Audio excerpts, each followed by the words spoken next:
नमस्कार मित्रों, मैं डॉक्टर निखिल अग्निहोत्री कामठी से कुछ ज़रूरी बातों को आपके साथ शेयर करने के लिए मैसेज फॉरवर्ड कर रहा हूँ। अभी मैं देख रहा हूँ, मैं खुद कोविड वार्ड में काम कर रहा हूँ। पिछले कुछ दिनों से कोविड पेशेंट्स को देख रहा हूँ। सारे पेशेंट्स का हम लोग हिस्ट्री नोट डाउन करते हैं, पेशेंट को कैसे बीमारी हुई, कैसे इन्फेक्शन हुआ, कहाँ से आया। कम्युनिटी स्प्रेड में तो बताना बहुत मुश्किल होता है इन्फेक्शन कहाँ से आ रहा है, लेकिन एक कॉमन ट्रेंड जो मैं देख रहा हूँ कि लोग जब अभी लोगों को अगर फीवर आता है, बुखार आता है, लोग अभी भी सुधरे नहीं हैं, अभी भी पुराने ढर्रे पे चल रहे हैं। बुखार आने के बाद सबसे पहले 2-3 दिन आप घरेलू नुस्खा आजमाते हैं।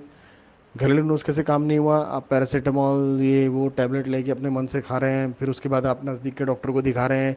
नज़दीक के डॉक्टर कोई दवाई देता है बुखार की, सादा सर्दी बुखार समझ के।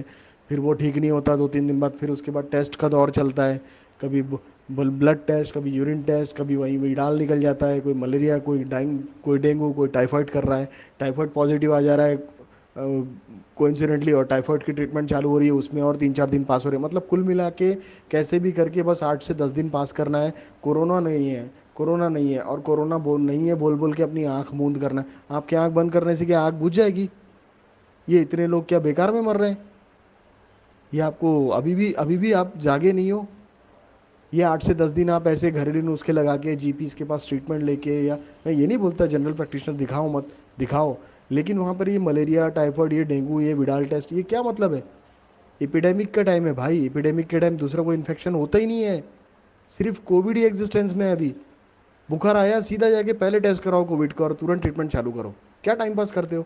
8वें 10वें दिन के बाद आपको ब्रीथलेसनेस होने लगता है, सांस रुकने लगती है, अस्थमा जैसा फील करते हो। फिर आप भागते हो कोविड टेस्ट कराने, Covid test negative. Covid test अभी पॉजिटिव आ नहीं रही, बहुत से पेशेंट में देखने में आ रहा। आरटीपीसीआर निगेटिव आ रहा है। आरटीपीसीआर निगेटिव आया, आप बोलते मेरे को कोरोना नहीं है, बाकी कुछ भी हो लेकिन कोरोना नहीं है। अरे भाई, सांस फूल रही, दम फूल रही है, निमोनिया डेवलप हो रहा है, लंग्स डैमेज हो रहे हैं अंदर से, कोविड नहीं है। आरटीपीसीआर क्या कोई ब्रह्मा की लकीर है जो बता देगा कि कोविड है नहीं है? जो लंग पैथोलॉजी हो रही है अंदर में, एचआरसीटी जो चेस्ट बता रहा है कि 7%, 10%, 12%, 15%, 18-20% का स्कोर जो जा रहा है, वो ऐसे ही जा रहा है। लोगों की डेथ हो रही है। और उस समय आप जब भागते हो ना इमरजेंसी में, उस समय आपको ना तो बेड मिलता है, ना ऑक्सीजन मिलता है, ना ट्रीटमेंट मिलता है, ना डॉक्टर मिलता है। कहाँ से होगा इतने पैनिक सिचुएशन में? पहले ऑलरेडी पैनिक मचाओ आप, और पैनिक में और खुद को और परेशान कर रहे हो। इस तरह से काम नहीं होता है, लापरवाही से काम नहीं होता है। आपको बुखार आया, आपको पहले ही दिन टेस्ट करना चाहिए, आपको पहले ही दिन जाना चाहिए, और नहीं तो फिर कोविड का ट्रीटमेंट शुरू कर ही दो एटलीस्ट। अगर नहीं कुछ कर रहे हो तो घर से आइसोलेट हो जाओ, बाकी लोगों से दूर रहो, बाकी लोगों को इन्फेक्टेड मत करो।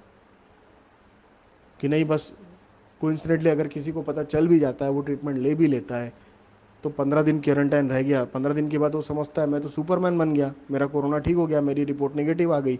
वो चल के इधर उधर गाँव में मस्त घूमता है। अरे भाई, जब तुम निगेटिव स्टेट में आते हो, वही स्टेट सबसे ज़्यादा इन्फेक्टिव स्टेट होती है।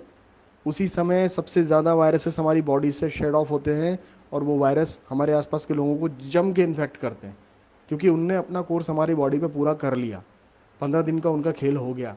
अब हमारे को टाटा बाय बाय करके वो हमारे आसपास दूसरा होस्ट, कोई दूसरा शिकार ढूंढते हैं, और वो हमारे नज़दीक का ही कोई होता है, या तो हमारे घर का, या अपना दोस्त, या अपना रिश्तेदार, जिसको हम फ्री में इन्फेक्शन बांटते रहते हैं और बड़ी खुशी से बताते हैं कि मेरा तो नेगेटिव आ गया हूँ, मैं नेगेटिव हूँ। अरे भाई, तू नेगेटिव, बाकी लोगों को पॉजिटिव कर रहा है। 20 दिन चैन से बैठ के टिका नहीं सकते एक जगह अपनी। ठेका लेके रखा सारे मार्केट में घूमने का। लोग खुद गलतियां कर रहे हैं और लोग खुद भुगत रहे हैं। सड़कों पे लाशें दिखेंगी, देखना। ये जो कई कई बॉडीज होती है जो एनएमसी देखती है, एनएमसी भी देखती है। पेपर सबसे बड़ा एविडेंस बन गया अभी समय। कोविड रिपोर्ट अगर पॉजिटिव है तो एनएमसी बॉडी ले जाती है डिस्पोज करने के लिए, और कोविड रिपोर्ट नेगेटिव है तो एनएमसी बॉडी नहीं ले जाती। बॉडी सीधा हैंड ओवर होती है रिलेटिव को। पेशेंट मरा तो वायरल निमोनिया से ही है ना। अब वो वायरस कौन सा था, ये किसने डिटेक्ट किया? मैं बोल रहा हूँ वो कोविड ही है। तो आरटीपीसीआर रिपोर्ट अगर निगेटिव है और उसके बाद भी पेशेंट निमोनिया से मर रहा है, वायरल निमोनिया डायग्नोसिस होकर मर रहा है, और बॉडी अगर कोविड निगेटिव रिपोर्ट के कारण एनएमसी डिस्पोज नहीं कर रही, हैंड ओवर कर रही है रिलेटिव्स को, तो रिलेटिव वो बॉडी घर लेके जा रहे हैं, क्या वो इन्फेक्शन ट्रांसफ़र नहीं कर रहे कम्युनिटी में? क्या वो इन्फेक्शन कैरी नहीं कर रहे अपने घर तक? ऐसा कोई भी पेशेंट जो निमोनिया से डेथ हो रहा है उसको कोविड ही समझो, भले आरटीपीसीआर उसका निगेटिव आया हो। ये खिलवाड़ हो रहा है अपनी जान से। ऐसी बॉडीज़ आप हॉस्पिटल से सीधे शमशान घाट ले जाओ, और बहुत केयरफुली डिस्पोज करो, खुद भी अगर कर रहे हो तो मत ले जाओ घर पे उनको। मत लाओ ऐसी बॉडीज़ को घर पे। भले ही आपका कितना ही अजीज, कितना ही करीबी हो, जज्बात एक तरफ है, बाकी जिंदगियां एक तरफ। एक अगर मर गया तो उसके पीछे सारा घर नहीं मार देना पड़ता। बहुत सावधान रहने की ज़रूरत है। ये सिचुएशन बहुत ख़राब हो गई है, हाथ से बाहर चले गए हालात। मेडिकल सिस्टम क्रैश हो रहा है, वेंटिलेटर नहीं है, बाईपेप नहीं है, ऑक्सीजन नहीं है, दवाइयाँ नहीं है, हॉस्पिटल में बेड नहीं है, डॉक्टर्स नहीं है, सब कम पड़ रहा है। इसके बाद और क्या सिचुएशन है, इतने भयानक और क्या, कल्पना भी नहीं कर सकते हम लोग क्या आएगा। अभी भी लोगों को सावधान होने की ज़रूरत है, बहुत ज़्यादा केयरफुल रहने की ज़रूरत है। कई लोग बोलते हैं वैक्सीन लिया मैंने, वैक्सीन लेने के बाद मैं पॉजिटिव आ गया, वैक्सीन ली तो मेरे को इन्फेक्शन हो गया, वैक्सीन लेने से कोरोना हो गया। ऐसा नहीं है। वैक्सीन का एक पर्टिकुलर डोज होता है, पर्टिकुलर कोर्स होता है, पर्टिकुलर टाइम ड्यूरेशन होता है। उस टाइम पीरियड के बाद ही वैक्सीन आपके बॉडी में एक्टिव होती है, उस टाइम पीरियड के बाद ही आपकी शरीर में एंटीबॉडीज़ बनते हैं। इन बिटवीन अगर आपको कोई इन्फेक्शन अपॉर्चुनिस्टिकली अगर कोविड का लग गया तो आप कोविड से आपकी हालत ख़राब होनी ही है। वैक्सीन लेने गया था और मेरे को इन्फेक्शन आपको लगा, वैक्सीन से नहीं लगा, मगर वैक्सीन लेने आप जहाँ गए थे वहाँ कम्युनिटी स्प्रेड की वजह से आपको इन्फेक्शन लग गया। कोई तो भी आया था जो नेगेटिव हो के आया था और फ्री में बांट के चला गया आपको।